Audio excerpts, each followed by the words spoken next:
हाँ तो स्टूडेंट आज हम सभी लोग जो है यहाँ पर देखेंगे क्लास 11th का ये पॉइंट थर्ड आपका टॉपिक जो कि था। इसके पहले मेजरमेंट हम लोगों ने पढ़ा था, उसी मेजरमेंट में आगे हम देखते हैं कि उसकी जो क्वांटिटीज़ होगी और उसकी क्या यूनिट होगी। ठीक है, फंडामेंटल क्वांटिटीज़ एंड यूनिट्स। तो यहाँ पर हम मूल राशियाँ और मूल मात्रकों की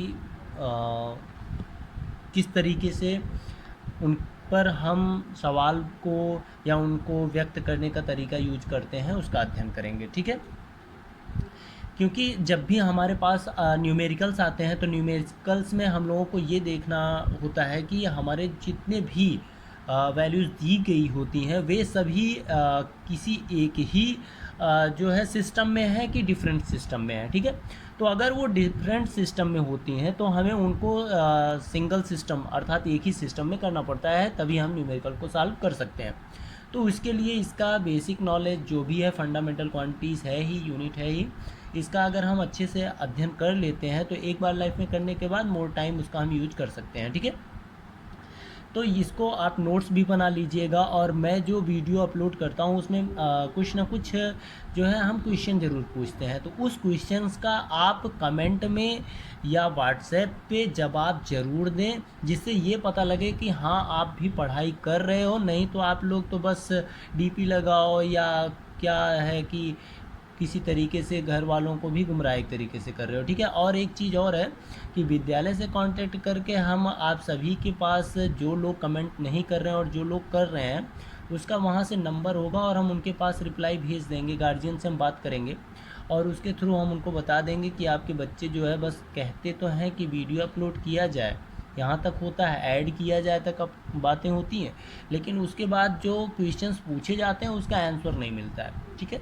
तो आप आंसर दोगे तो मैं मानूंगा कि आप पढ़ाई कर रहे हो, अन्यथा आप पढ़ाई नहीं कर रहे हो। ठीक है, चलिए टॉपिक पे चलते हैं, फंडामेंटल क्वांटिटीज एंड यूनिट्स। तो यहाँ फंडामेंटल क्वांटिटी अर्थात मूल भौतिक राशियों की बात की गई है।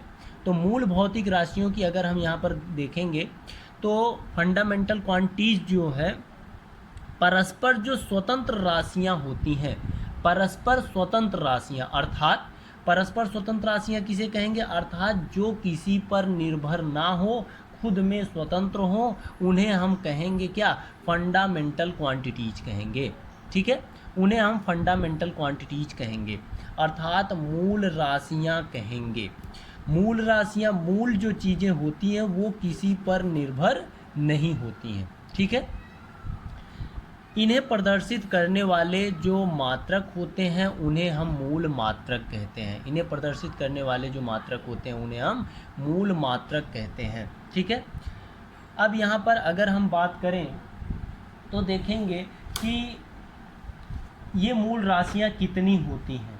तो मूल राशियों की अगर हम बात करें तो मूल राशियाँ कुल होती हैं 7, जिसमें से हमने लिख रखा है 5 मूल राशियों को यहाँ पर हमने लिख रखा है। ठीक है, तो 5 मूल राशियों को जो हमने लिख रखा है वो है लंबाई, द्रव्यमान, समय, ताप और है वैद्युत धारा। ठीक है, अब इसमें आप देखेंगे कि ये मूल राशियां एक तरफ हमने लिख रखी हैं और दूसरी तरफ हम मूल मात्रकों को लिख रहे हैं। देखिए, हम यहाँ पर अगर आप अच्छे से पढ़ेंगे तो हम इतना क्लियर कर देंगे कि आपको कहीं और जाने की आवश्यकता नहीं होगी। ठीक है, तो यहाँ पर देखिए आप कि कुछ बहुत ही इम्पॉर्टेंट पॉइंट है जो कि आप जानें कि लंबाई है, इसका जो मात्रक यहाँ मूल मात्रक लिखा गया वो है मीटर, लेकिन ये स्मॉल में लिखा गया, स्मॉल लेटर में लिखा गया है। यहाँ देखिए द्रव्यमान है जिसका जो मात्रक बना वो किलोग्राम बना और वो भी स्मॉल लेटर में लिखा गया है। समय है यहाँ सेकंड है, स्मॉल लेटर में लिखा गया है। ताप है लेकिन केल्विन को कैपिटल लेटर में लिखा गया है। ये भी बहुत इंपॉर्टेंट बात है, आप आगे की कक्षाओं में जाओगे तो आपको कहीं पर पढ़ाओगे तो उसके लिए बहुत ज़रूरी है कि कोई छोटा बच्चा अगर आपसे पूछ लेता है तो आपको उसे बताना होगा। ठीक है, तो चलिए देखते हैं यहाँ पर कि वैद्युत धारा है उसका भी हो गया एम्पियर और ये भी कैपिटल में। कब कैपिटल में लिखा जाता है और कब स्मॉल लेटर में लिखा जाता है ये आपको ध्यान देना है। यहाँ पर बहुत आसान सी बात है, अगर कोई भी साइंटिस्ट के नेम पर पड़ा है उसका यूनिट या मात्रक तो हम कैपिटल लेटर का फर्स्ट वर्ड यूज करते हैं। ठीक है, फर्स्ट लेटर यूज करते हैं। अब लेकिन अगर वह किसी साइंटिस्ट के नेम पर नहीं है तो हम स्मॉल लेटर में उसको लिखते हैं, ठीक है। अब यहाँ पर अगला हमारा जो टर्म है, अब यहाँ पर एक और बात आती है कि ये लंबाई, द्रव्यमान, समय, ताप के अलावा 6वां पॉइंट और 7वां पॉइंट यहाँ पर नहीं लिखा गया है। आपके पास अगर बुक है तो आप बुक से उसको देख के बताएंगे, अन्यथा आप 11th में आ गए हो, इसके पहले आप जो क्लास 9th का पढ़े होगे, 10th का पढ़े होगे, वहाँ से आपको इसके 6वें और 7वां जो पॉइंट है उसके बारे में पता होगा। अगर पता नहीं है, आप नहीं जानते हो, आपके पास अभी बुक अवेलेबल नहीं है, तो आप कमेंट करके इतना बता सकते हो, आप जो है व्हाट्सएप पे इतना लिख सकते हो कि सर हमें ये 6वां 7वां मालूम नहीं है, आप ही बता दीजिए, ठीक है। तो मैं उसको आपको बता दूंगा, लेकिन रिस्पांस तो मिलना बहुत ही आवश्यक है, इसलिए मैंने 2 पॉइंट छोड़ दिए हैं, ठीक है। चलिए, ये आप बताएंगे। अगला है ओल्ड सिस्टम ऑफ यूनिट्स, अर्थात जो हमारी पुरानी पद्धतियाँ थी वो क्या थी। हमारी पुरानी पहली पद्धति CGS पद्धति, जिसे साइंटिफिक ORR क्या है, फ्रेंच सिस्टम भी बोलते हैं या फ्रांसीसी सिस्टम भी बोलते हैं। इसमें C, G और क्या है S है। इसको आपको बताना है कि C मीन्स क्या होता है, G मीन्स क्या होता है और S मीन्स क्या होता है, ठीक है। और दूसरा है FPS, अर्थात ब्रिटिश सिस्टम होता है। नहीं मालूम है तो हम बताएंगे, लेकिन आपको पूछना होगा कि सर CGS ये जो आप पूछ रहे हो ये हमें बता दीजिए फर्स्ट टाइम, तो हम आपको बताएंगे।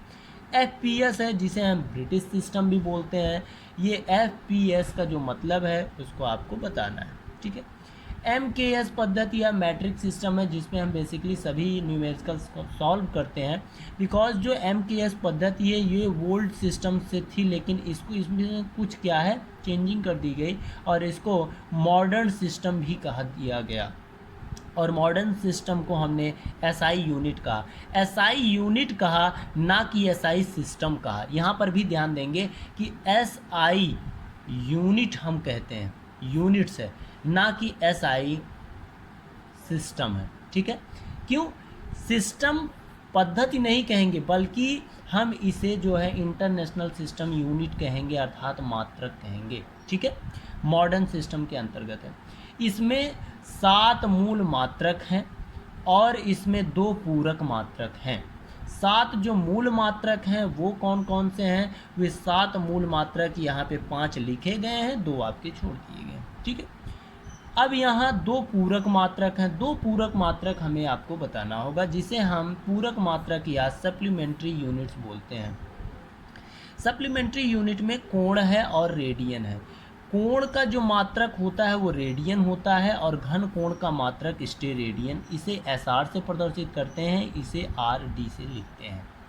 अब यहाँ पर जो एक और बात है, कभी कभी आप देखा RD ना लिख के R लिखा जाता है, लेकिन R से कोई सिंबल जब बन जाता है तो RD हम यूज करते हैं, लेकिन मोर टर्म यूज करना जो है सही नहीं होता है, ठीक है।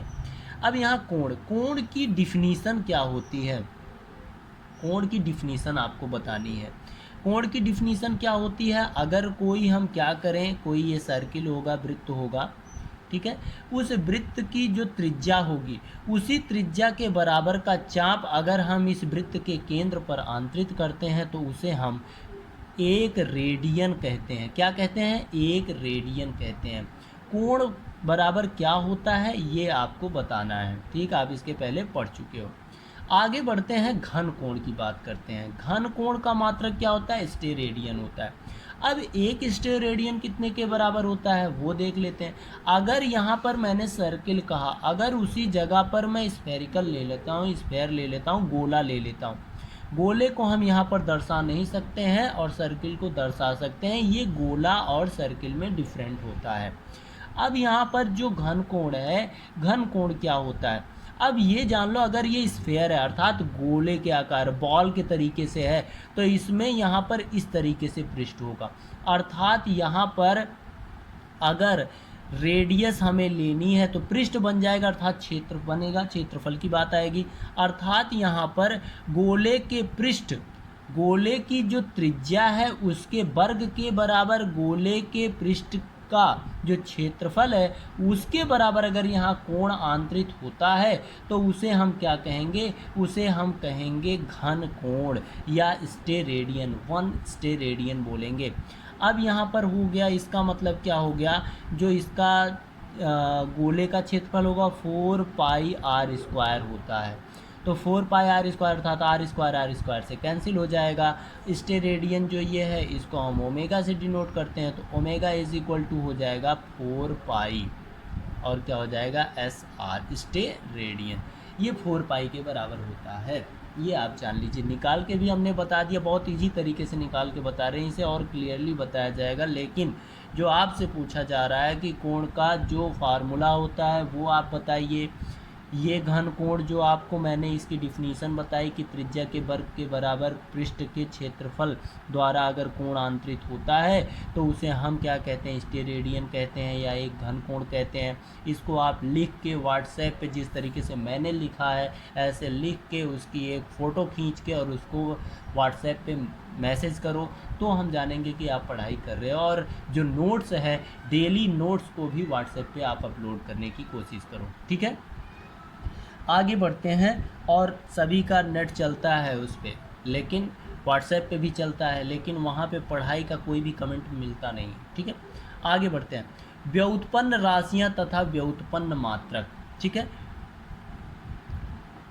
अब व्युत्पन्न राशियाँ या डिराइव्ड, हम जिसे प्राप्त करते हैं उसे डिराइव करते हैं या प्राप्त करना होता है। क्वांटिटीज़ एंड डिराइव्ड यूनिट्स अर्थात व्युत्पन्न मात्रक। बहुत आसान बात है। व्युत्पन्न, उत्पन्न तो होना ठीक है, व्युत्पन्न माने दूसरे से उत्पन्न होना, कोई उत्पन्न था उससे उत्पन्न होना, अर्थात वे भौतिक राशियाँ, इतना आपके लिए लिख दिया है, नहीं तो लिखना नहीं, केवल हम लेक्चर ही दे दें वही बेटर है। वे भौतिक राशियाँ जो मूल राशियों की सहायता से व्यक्त की जाती हैं व्युत्पन्न राशियाँ कहलाती हैं। मूल राशियों से व्यक्त की जाएं अर्थात मूल राशियों से व्युत्पन्न हो, उत्पन्न हो, उन्हें क्या कहेंगे, हम कहेंगे व्युत्पन्न राशि। और व्युत्पन्न राशियों के जो मात्रक होंगे उन्हें क्या कहेंगे, व्युत्पन्न मात्रक कहते हैं, ठीक है।